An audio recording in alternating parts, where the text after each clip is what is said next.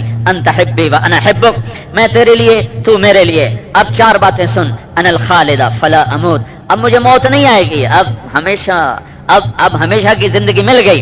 انا المقیمۃ فلا ارحل، اب میں تجھے چھوڑ کے کبھی نہیں جاؤں گی، ہمیشہ ساتھ رہے گا۔ انا الناعمۃ فلا ابأس، اب مجھے کبھی بڑھاپا نہیں آئے گا، ہمیشہ جوانی۔ انا الراضیۃ فلا اسخط، اب تیری میری کبھی لڑائی نہیں ہوگی، اب ہمیشہ ہم خوشی سے رہیں گے، محبت سے رہیں گے۔ دنیا میں کھٹپٹ ہو جاتی ہے، چھوٹوں میں بھی، بڑوں میں بھی، اپنوں میں بھی، غیروں میں بھی۔ درگزر کرو، معاف کرو، معاف کرو، معاف کرو۔ میرے نبی کا فرمان ہے، جو معاف کرے گا اگر اس کی عزت گھٹ جائے تو میں ضامن ہوں، میں لے کر دوں گا۔ باقی کھٹپٹ تو ہو ہی جاتی ہے دنیا جو ہوئی۔ ایک دفعہ ہمارے نبی اپنی بیٹی فاطمہ سے ملنے گئے تو آگے وہ پریشان بیٹھی۔ آپ نے کہا بیٹی کیا ہوا؟ کہ میری علی کی لڑائی ہو گئی۔ میری علی کی لڑائی ہو گئی؟ کہ علی کدھر ہے؟ کہ باہر نکل گئے۔ اب باہر گئے تو حضرت علی مسجد میں لیٹے ہوئے تھے، ان کو اٹھا کے وہاں سے لائے اور اپنے فاطمہ کے گھر میں لائے، اور زمین پر لیٹ گئے، زمین پر لیٹ گئے، اور ادھر حضرت علی کو لٹایا، ادھر حضرت فاطمہ کو لٹایا، ادھر ایک ہاتھ علی کا پکڑا، ایک فاطمہ کا، اپنے سینے پر دونوں کے ہاتھ ایسے جوڑ دیے، ایسے دیکھ رہے ہو؟ پھر دونوں سے کہا کہو ہماری صلح ہو گئی، بولو ہماری صلح ہو گئی۔ انہوں نے کہا یہ ہماری صلح ہو گئی۔ پھر آپ اٹھے باہر بڑے خوش خوش۔ صحابہ نے کہا یا رسول اللہ آپ تو بڑے خوش نظر آ رہے ہیں۔ کہا میں علی اور فاطمہ کی صلح کرا کے آ رہا ہوں۔ تو کہیں کھٹپٹ ہو جائے تو کچھ بے وقوف ایسے ہیں، بیوی کو الگ ابھارتے ہیں، خامند کو الگ ابھارتے ہیں، پھر دونوں کو لڑا کے پیچھے بیٹھ کے مزہ لیتے ہیں۔ بڑے بدماش لوگ ہوتے ہیں۔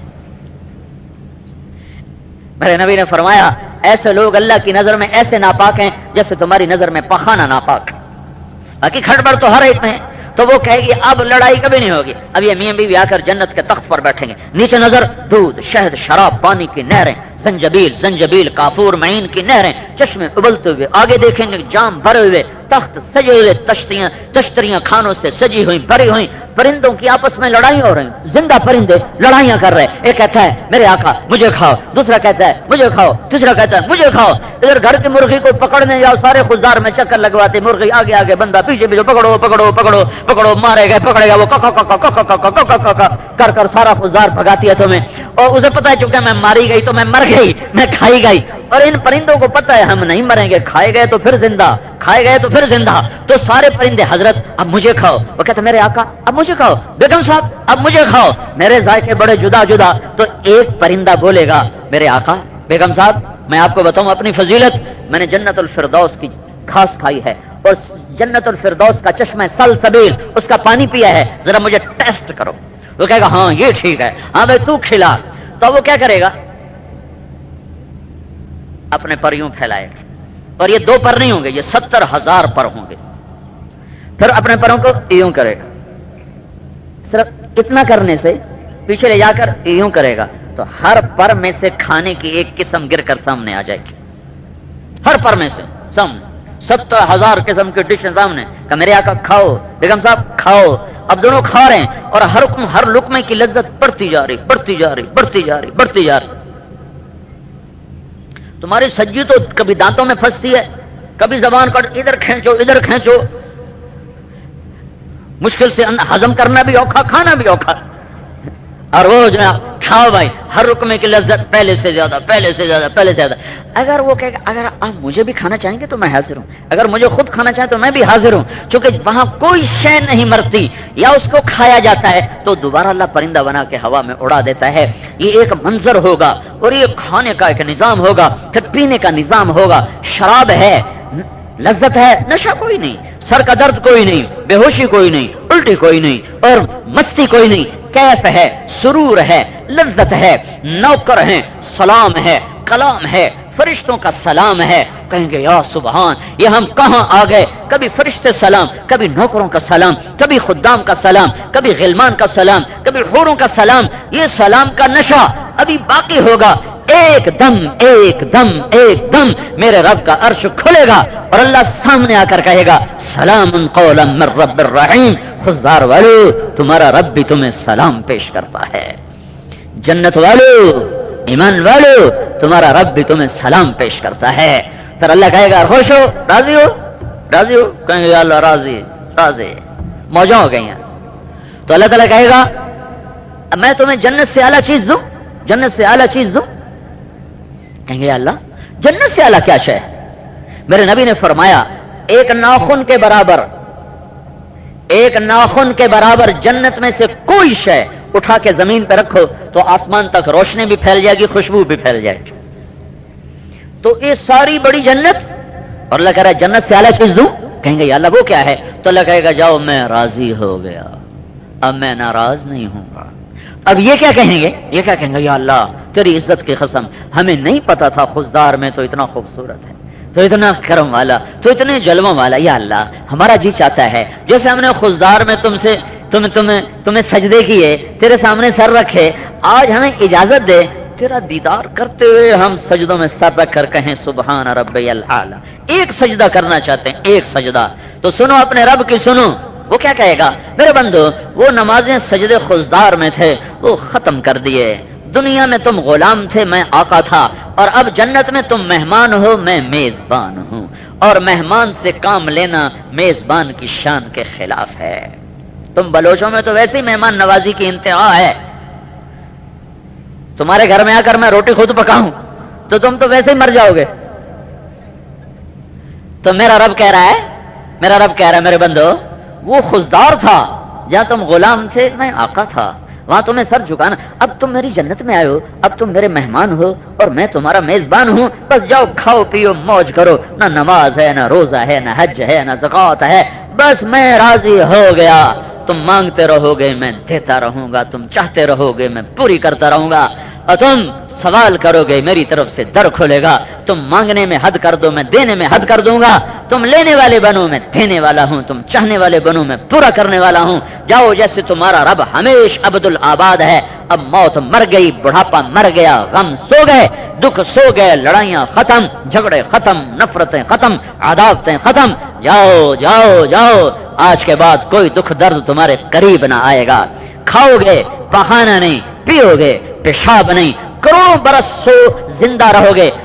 ایسے ایک سیکنڈ کے لیے تھک کے آنکھ نہ بند کرو گے کہ تم بس یوں آنکھ بند کر، نہیں. تمہاری آنکھوں کے نظارے، آنکھوں کے آگے اللہ ایسے نظارے پیش کرے گا کہ تمہاری آنکھ بند ہو نہ سکے گی. نیند مر جائے گی، چونکہ نیند اور موت ایک جیسی ہیں تو کوئی سوئے گا نہیں، کوئی سوئے گا نہیں. طاقت اتنی ہوگی کہ نیند آئے گی نہیں.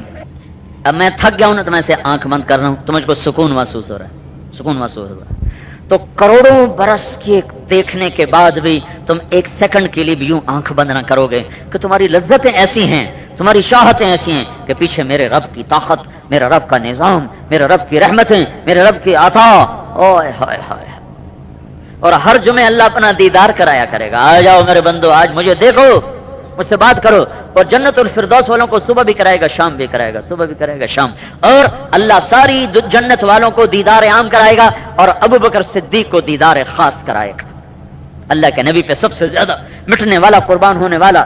تو میرے بھائیو، تبلیغ ایک پیغام ہے جسے پہنچانا پوری دنیا کے مسلمانوں کے ذمے ہے. قوم قبائل وہ اللہ تعالیٰ نے بنائے ہیں پہچان کے لیے، لیکن ہمارا کام ایک ہے کہ اللہ اس کے رسول کی غلامی کا دم بھرنا اور اس کو لے کر دنیا میں پھرنا پہنچانا.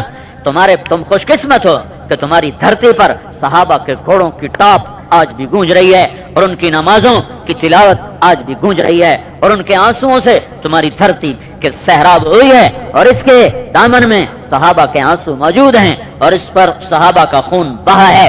اور تم خوش قسمت ہو کہ تم قبروں سے اٹھو گے تو تم دیکھو گے تمہارے ساتھ صحابہ بھی اٹھ رہے ہیں. تو اگر تم یہ تبلیغ والا کام کرو گے تو اللہ کی قسم عبد الرحمن بن سمرہ کے سنگ سنگ اللہ کے نبی کے دربار میں پہنچو گے. اور مجھے امید ہے عبد الرحمن بن سمرہ کہیں گے یا رسول اللہ یہ وہ ہیں جنہوں نے آخری دور میں آپ کے پیغام کا جھنڈا بلند کیا تھا، جو پہلے دور میں ہم نے کیا تھا، آخری دور میں انہوں نے کیا تھا.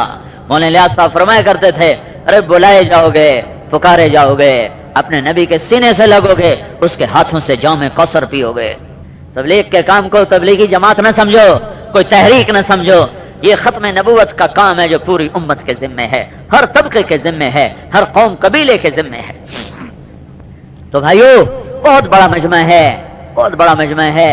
اور ماشاءاللہ اگرچہ اندھیرا ہے پر مجھے نظر آ رہا ہے اکثریت نوجوانوں کی ہے، اکثریت شباب کی ہے۔ میں 9 سال پہلے بھی آیا تھا،